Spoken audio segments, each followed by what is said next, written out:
STV Campus Profile, taking a closer look at UNC students, their problems, their controversies, and their lives.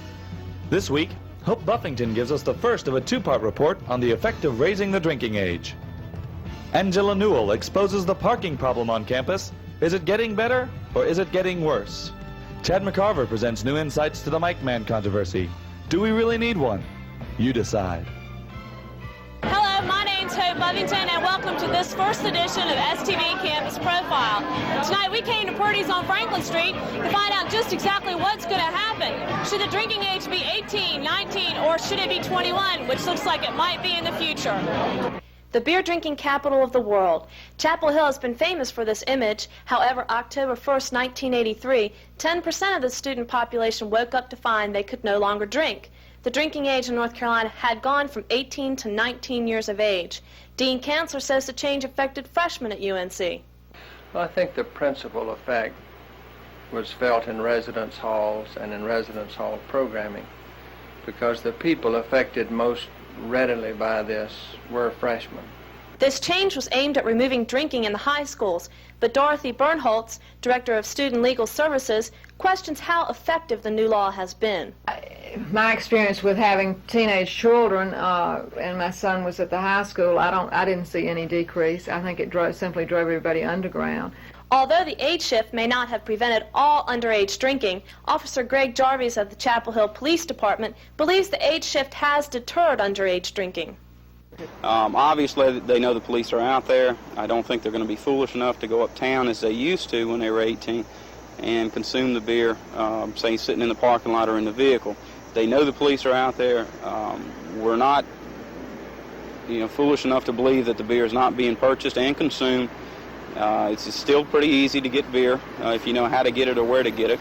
But I think as far as consuming it in the public's eye, they're being a lot more discreet about it. Student body President Paul Parker feels that a drinking age of 19 has caused a clear division between freshmen and the rest of the campus. We've never had a division here where students have had divisions between the classes. Now for the first time, we've got freshmen, and then we have the rest of the classes.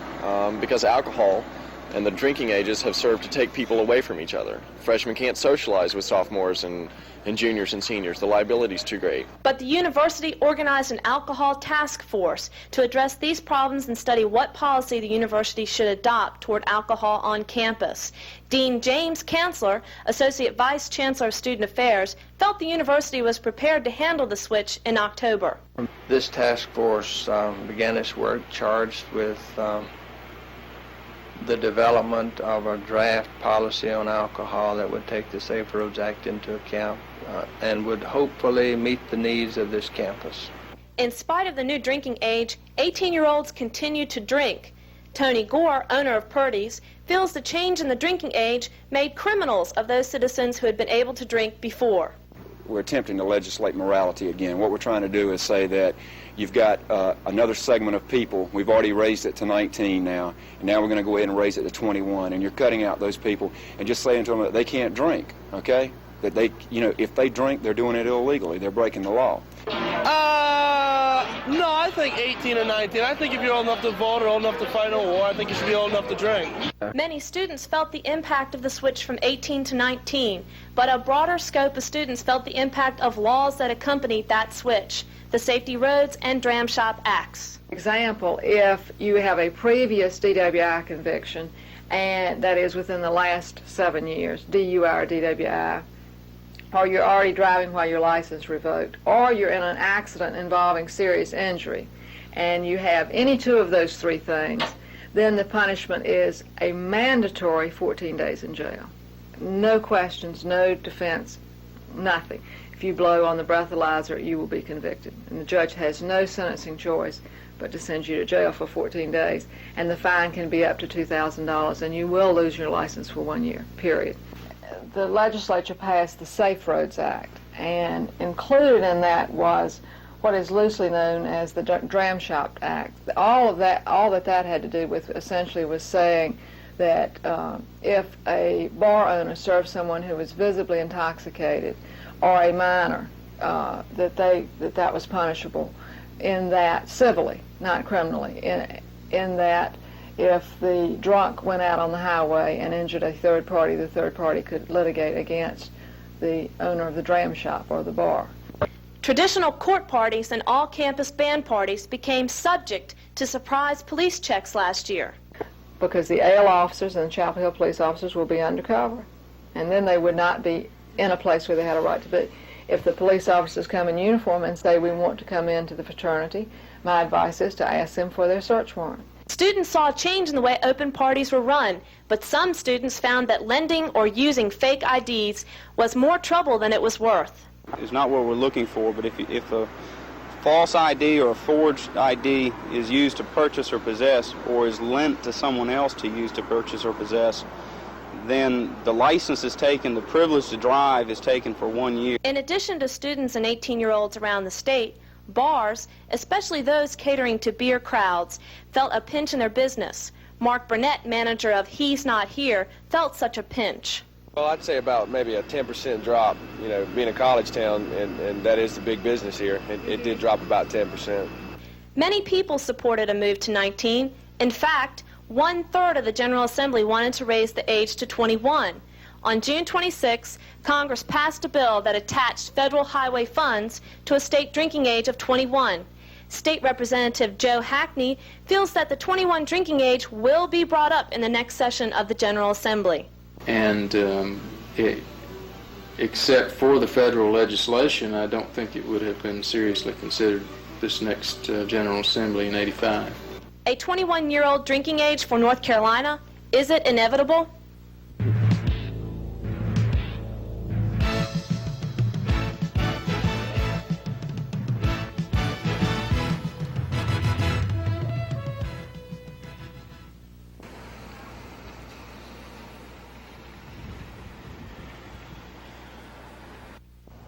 If you own a car, this scene is a familiar one. And if you don't, it's not hard to see that the parking facilities here on the UNC campus are at times inadequate. Hi, what's your name? Karen. Okay, Karen, we're working with STV, and we would like to know your opinion about the parking situation on UNC's campus. Okay, personally, I am just, I'm just personally real upset about the parking situation. It seems as though, it's too many people driving for the less parking spaces that they have, and I am a driver myself, and I have to ride around every morning trying to find a place to park. Yes, it's really kind of frustrating, I know, for my friends and me that have to drive on campus a lot. I guess it's a problem that Chapel Hill has always had, and I guess it always will. But I think, things can be done about it if people want to sit down and try and work it out. Do you drive to class every day? Okay, I don't have a parking sticker. I usually ride the bus in during the days and then drive in at night when I have to. I'm Angela Newell, reporting for STV Campus Profile. Tonight, in the first of a two-part report concerning parking, we will explore the lack of available parking spaces and the ticketing which often results.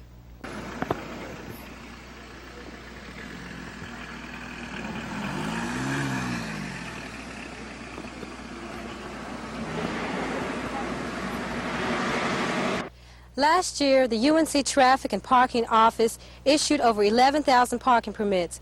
However, there are approximately 9,800 available spaces, of which over 2,000 are reserved for the handicapped, state-owned vehicles, visitors, and loading and unloading. Ben Callahan, Assistant Director of the UNC Traffic and Parking Office Administration, spoke with me about the parking dilemma. Mr. Callahan, as Assistant Director of Security Services, it's your responsibility to oversee the issuance of parking permits. Are parking permits issued on a yearly basis or per semester? Okay, we issue parking permits on a yearly basis, 12 months for employees and 9 months for students. And how many permits are generally issued? This year we've issued about approximately 12,200 permits, which include the new Student Activity Center lot, which was just opened in late August. According to the figures that I have, there are 9,800 available permit parking spaces. Why do you over-issue parking permits? The primary reason we over-issue parking permits is to ensure maximum use of parking spaces. We issue each parking area a different percentage of oversell based on time of day that is used mostly, who uses it, students, faculty, staff. How many metered parking spaces do we have on campus? There are approximately 412 metered parking spaces on this campus. I've also noticed, too, that the metered parking spaces used to be 10-hour parking spaces, and now they're down to, say, 2.5 hours. Can you tell me why this change has occurred? Okay. Generally in Central Campus, parking meter areas along the streets have been changed from 10-hour meters in the past to 2.5-hour meters. The reason being is that we want to encourage turnover. How many spaces have been added due to the construction of the lot behind Craig Dorn? Okay, the new Student Activity Center lot, which is the largest of the several of the parking lots that we've built in that area, has approximately 656 spaces in it right now. And how many spaces will be lost due to the soon-be construction of the new Computer Science Center? We're losing 146 spaces on North Campus because of that construction.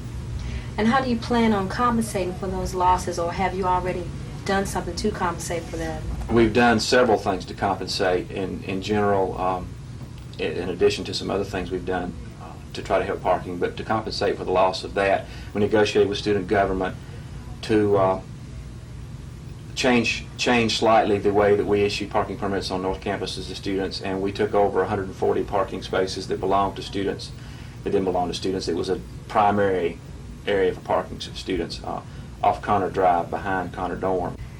I understand your office is also responsible for towing. How do you decide which cars will be towed, and where do you tow them?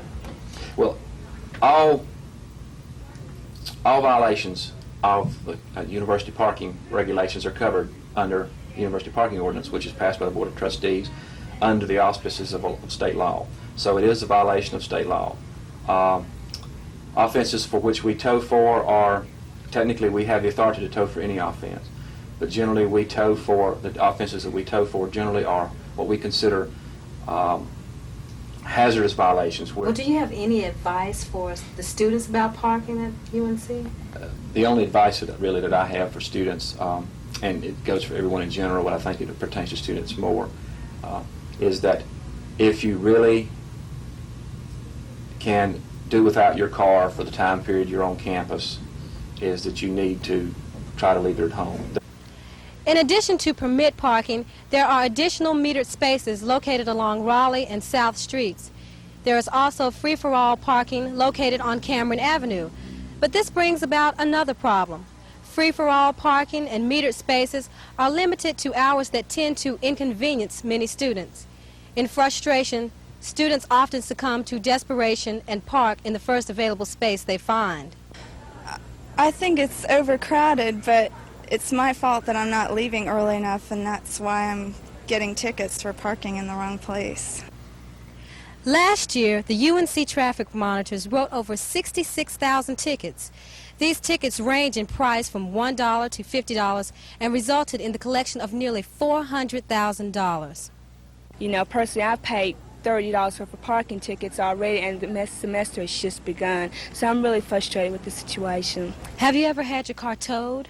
No, not yet. Unfortunately, I've never had the car towed, but I hope that doesn't come, but it looks like one day that could be a result of me not being able to find a parking space. But the Traffic and Parking Office does provide violators the opportunity to have their pleas heard. The appeals office reviews over 300 ticket appeals per week. But some violators aren't so fortunate. Towing is another way in which the Traffic and Parking Office enforces parking rules. The price of towing is paid by the violator plus the cost of the ticket that is issued. Join us on October 24th when we will further examine the parking problem and possible solutions. For STV Campus Profile, I'm Angela Newell.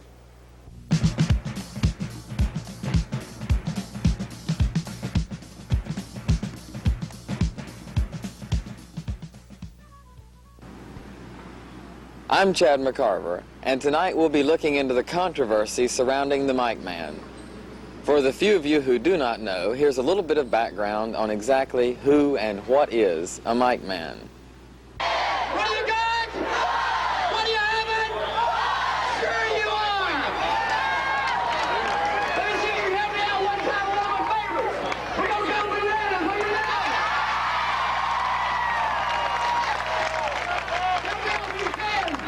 Go bananas! Go bananas! Go bananas!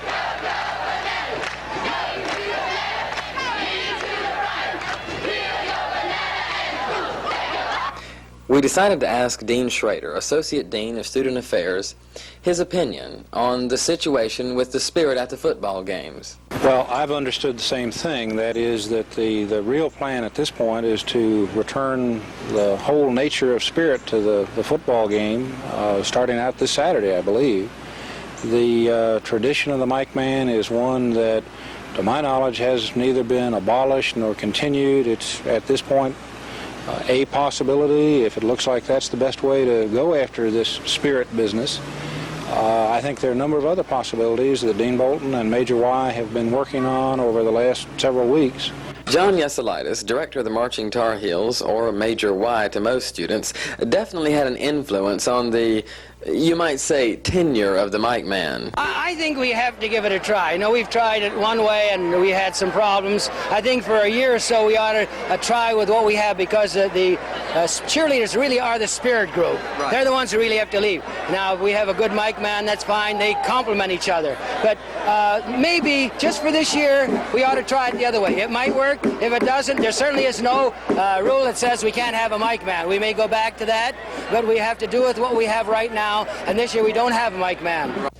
Tony Brenner, cheerleading captain, feels that we could use a Mike Man if that person takes the job seriously. The problem is we can't have a good one year and a bad one the next year, and someone who's mediocre one year. We really need to set up some guidelines and find a way to choose this person who's really going to do his job. And I know everyone, the first thing they think of when we say Mike Man is Lump. And in my opinion, Lump is a good Mike Man, not only because he's a crazy guy, but because he took on some responsibility. He was at all the cheerleader practices, the band practices. He spent hours and hours on his costuming and his whole act that he was going to do for that game. And he really put a lot of time into it and effort. And I think that's what it's going to take. And does our head cheerleader want a Mike Man? And I'd like to see the Mike Man reinstated. It makes it a lot easier on us. I really would. Later in the interview, Tony added that last year, the response from a few students in favor of removing the Mike Man prompted the decision not to have one this year. We've now talked with everyone involved with the Mike Man situation. There are several students still very concerned about whether or not there will be a Mike Man for the remainder of this football season this year. You can go see Tony Branner in Student Affairs Steel Building. You can submit a written proposal to her, and she will take those things into consideration and see if we can get some action taken on the Mike Man. As you've heard, most everyone is involved and wants to have a Mike Man, if that is what will get the spirit back into the football game. If you still haven't made your mind up, if you still are unable to decide, this week we would like to let you hear what some other students think. This is Campus Profile's Student Speak Out. I'm Chad McCarver for STV's Campus Profile.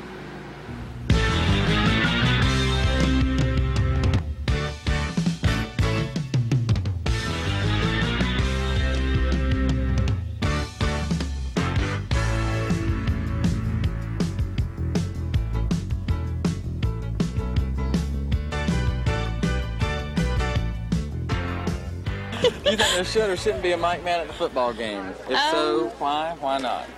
I think there should be, but, you know, now that last year everything went so wrong, I thought, you know, now anybody's kind of afraid to go because you'll just be booed. I think that Mike Man kind of got the crowd into the game more and got the crowd responding more, because a lot of what was going on was just people cheering and everything, but he organized the groups and got things going, which sort of raises school spirit, and I liked it. All right, I think there probably should be a Mike Man, because the cheerleaders are great, but they need to be running around so that everybody can see them, and they are probably spending their time practicing how to do their maneuvers and their stunts, things like that, and let somebody else concentrate on the verbal cheers and getting everybody else to go into the game. I agree. I think there should be one, because you could tell last game when the old guy came back how psyched up he got the crowd, and it really added a lot to the game. Well, there's always been a little trouble getting the spirit up with the students. A lot of times it depends on how good your mic man is. If you got somebody like Lump, then it's a real help. If you got somebody that's bad, it's a real hindrance. So it just depends from year to year. So the guy that they had up there a while ago, who was that? Do you know who the mic? All I know is they call him Lump. He was here my freshman year, and he's great. I wish he'd stayed in school forever. I think Lump was great. And, I mean, it keeps the crowd going, interested in the game. If the mic man knows what's going on during the game, then the crowd does too. Yeah, I think there should, because it gets the crowd more enthused. The cheerleaders are good, but the mic man helps a lot. Should. Do you have any reason behind that? Not particularly. I think it probably just adds more interest to it. I think there should be a mic man at the football game. I was at the game this past weekend, and from the response that the former mic man got, I really think it'd be beneficial to the student enthusiasm if there was a mic man at the games. Great. I don't really care since I haven't been to a football game this year yet. I don't go to football games. I think they should be. I think there should be a mic man, and I think he should be paid a $50,000 salary from the student activities fee because there's no price too big for a laugh. Do you think there should or there should not be a mic man at the football games? What? They still got everybody going. Yeah. And I love it when they all do their supersonic stuff. We think No mic man. Well, that's a real symbol here at Carolina. Because if there's no mic man, there's like just no energy in the crowd. And we've got to have energy. You know what I mean? Yeah, I do. I don't care. I've always liked having one guy. A couple years ago, they had one that dressed up different for every game, and I think the crowd really responded to him. I don't like it. I really feel like that we really need a mic man. I feel like the stands are not getting into the cheerleaders. I don't feel like the cheerleaders are able to get the crowd as aroused with the mic man. I was talking to friends about this, and we all miss it, especially people that are seniors. We've been here for 3 years. We've always had a mic man, and we miss them now. Does UNC really need a mic man? You decide.